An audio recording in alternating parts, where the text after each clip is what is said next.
Hello दोस्तों, कैसे हैं आप सब। उम्मीद करती हूँ आप सब ठीक होंगे। हमारे यूट्यूब चैनल आओ ज़रा सीखे ज़रा में आप सभी का स्वागत है। और आप अपने साथियों को भी ये क्लास शेयर कर दीजिए, क्योंकि यह क्लास बहुत ज़्यादा महत्वपूर्ण है।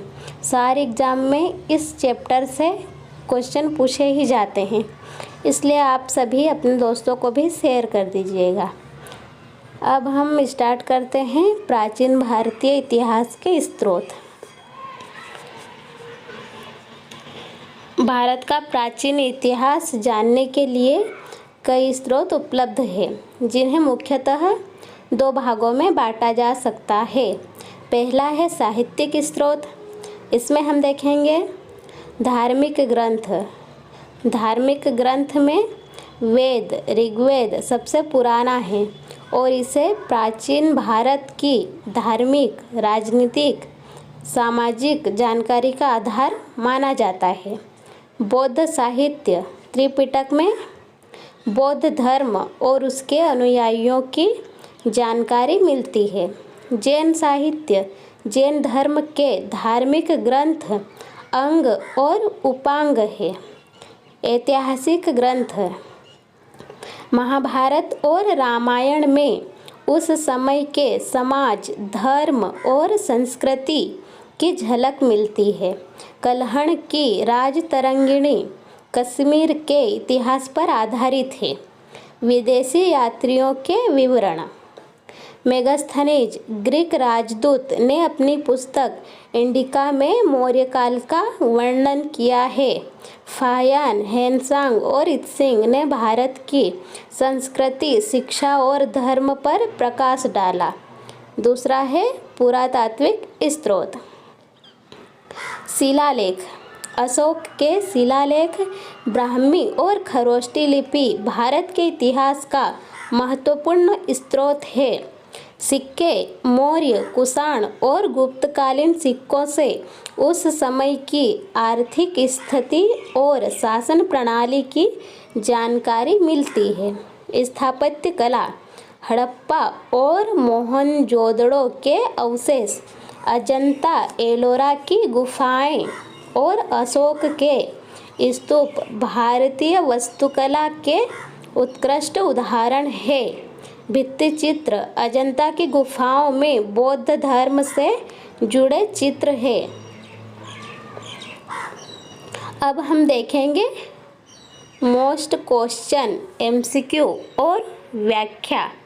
इसमें पहला क्वेश्चन है प्राचीन भारत के इतिहास का सबसे प्राचीन साहित्य कौन सा है। इसमें ऑप्शन पहला है महाभारत, दूसरा है रामायण, तीसरा है ऋग्वेद, चौथा है त्रिपिटक। तो इसमें आपने सही आंसर बताया ऋग्वेद, ऑप्शन नंबर सी। अब हम इसकी व्याख्या देखेंगे। ऋग्वेद भारतीय साहित्य का सबसे प्राचीन ग्रंथ है, जो आर्य समाज की संस्कृति, धर्म और परंपराओं को दर्शाता है। दोस्तों, इस क्वेश्चन के माध्यम से आपका दूसरा क्वेश्चन बन सकता है। वो क्वेश्चन मैं आपको बताती हूँ।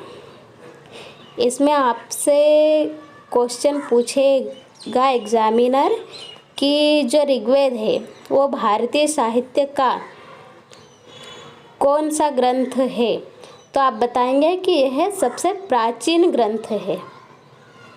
अब हम चलते हैं क्वेश्चन नंबर दूसरे की ओर। क्वेश्चन नंबर दूसरा है अशोक के शिलालेख किस लिपि में लिखे गए हैं।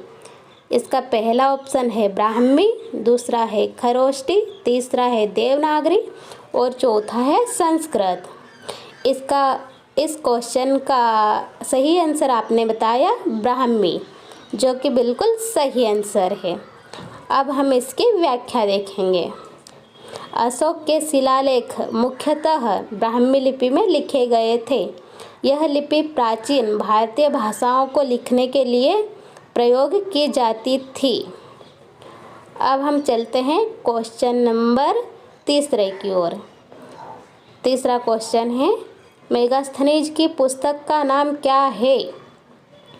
क्वेश्चन नंबर 3 का पहला ऑप्शन है अर्थशास्त्र, दूसरा है राजतरंगिणी, तीसरा है इंडिका और चौथा है त्रिपिटक। इसमें आपने सही आंसर बताया इंडिका। क्वेश्चन नंबर 3 का सही ऑप्शन सी वाला इंडिका। अब हम इसकी व्याख्या देखेंगे। मेगास्थनीज एक ग्रीक राजदूत था जिसने मौर्य काल के दौरान चंद्रगुप्त मौर्य के शासन का वर्णन अपनी पुस्तक इंडिका में किया।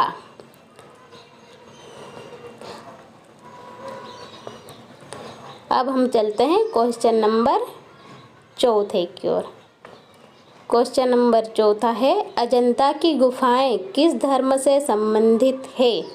इसमें पहला ऑप्शन है हिंदू धर्म, दूसरा है बौद्ध धर्म, तीसरा है जैन धर्म, चौथा है इस्लाम धर्म।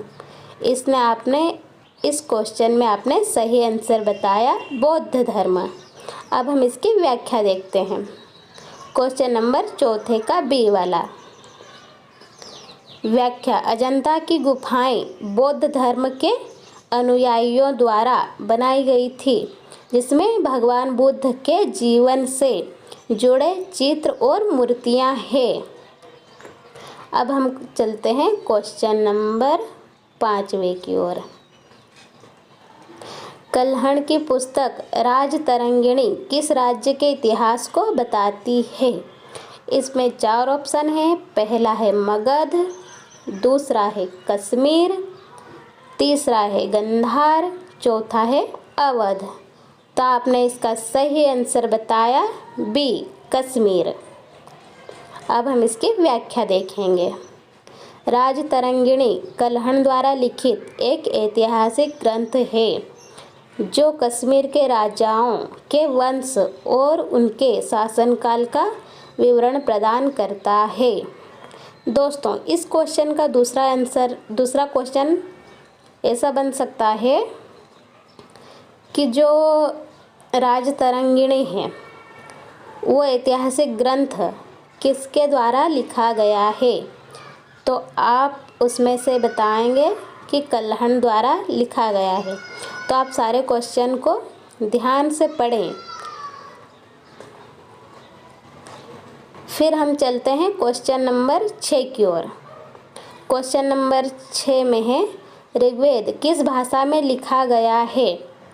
क्वेश्चन नंबर 6 में पहला ऑप्शन है पाली, दूसरा है संस्कृत, तीसरा है प्राकृत, चौथा है अपभ्रंश। तो इसमें आपने सही आंसर बताया बी संस्कृत। अब हम बढ़ते हैं आगे के क्वेश्चन की ओर। क्वेश्चन नंबर 7 हड़प्पा सभ्यता का प्रमुख स्थल मोहनजोदड़ो किस नदी के किनारे स्थित है। इसमें पहला ऑप्शन है गंगा, दूसरा है यमुना, तीसरा है सिंधु, चौथा है नर्मदा। तो आपने इसका सही आंसर बताया है सिंधु। बिल्कुल सही। अब हम चलते हैं आगे वाले क्वेश्चन की ओर। क्वेश्चन नंबर 8 प्राचीन भारत में सिक्के किस धातु से बनाए जाते थे। इसमें पहला ऑप्शन है सोना और चांदी, दूसरा है तांबा और कांसा, तीसरा है लोहा और जस्ता, चौथा है केवल तांबा। तो इसका सही आंसर बताया आपने ए सोना और चांदी। बिल्कुल सही दोस्तों। क्वेश्चन नंबर 8 का पहला आंसर सोना और चांदी। अब हम चलते हैं आगे के क्वेश्चन की ओर। क्वेश्चन नंबर 9 किस विदेशी यात्री ने गुप्त साम्राज्य का दौरा किया था। इसमें पहला ऑप्शन है मेगास्थनीज, दूसरा है वैनसांग, तीसरा है फायान, चौथा है इब्न बतूता। तो इसका सही आंसर आपने बताया फायान। क्वेश्चन नंबर 9 का सी वाला आंसर बिल्कुल सही फायान। अब हम चलते हैं आगे के क्वेश्चन की ओर।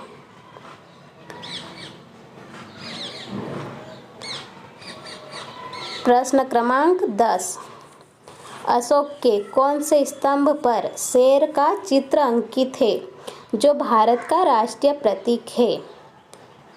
इसमें पहला ऑप्शन है लुम्बिनी, दूसरा है स्तंभ, लुम्बिनी स्तंभ पहला है, और दूसरा है सारनाथ स्तंभ, और तीसरा है प्रयागराज स्तंभ, और चौथा है बोधगया स्तंभ।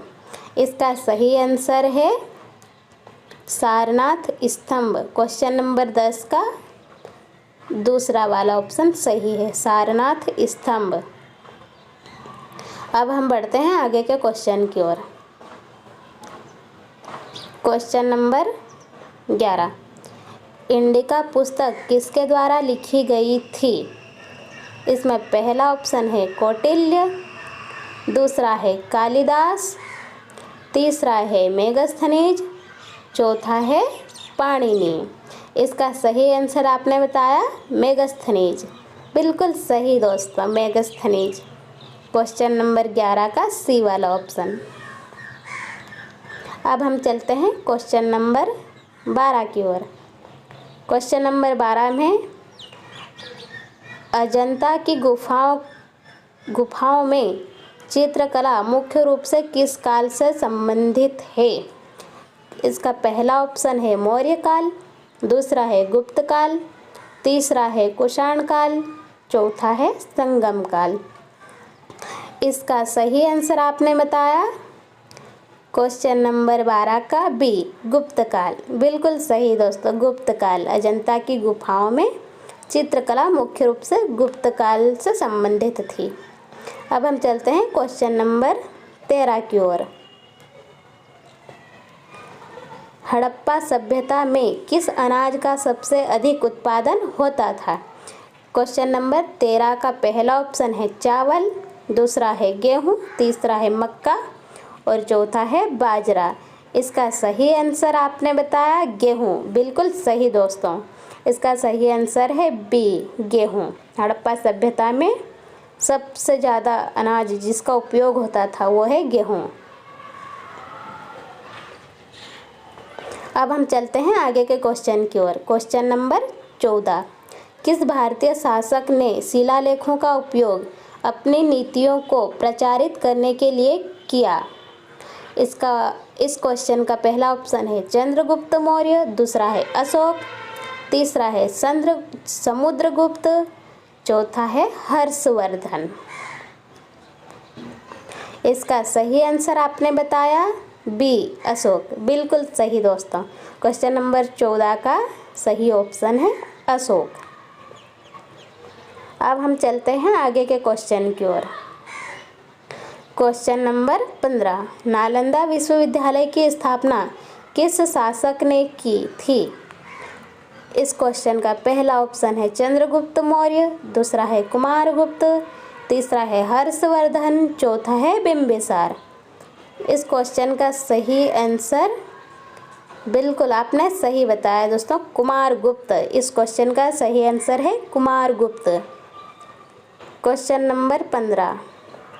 थैंक यू दोस्तों, आपने मेरी पूरी क्लास अच्छे से सुनी और उम्मीद करती हूँ आप सभी को क्वेश्चन अच्छे लगे होंगे। ये 15 क्वेश्चन हमने आज किए हैं और आगे मिलते हैं अगली क्लास में। थैंक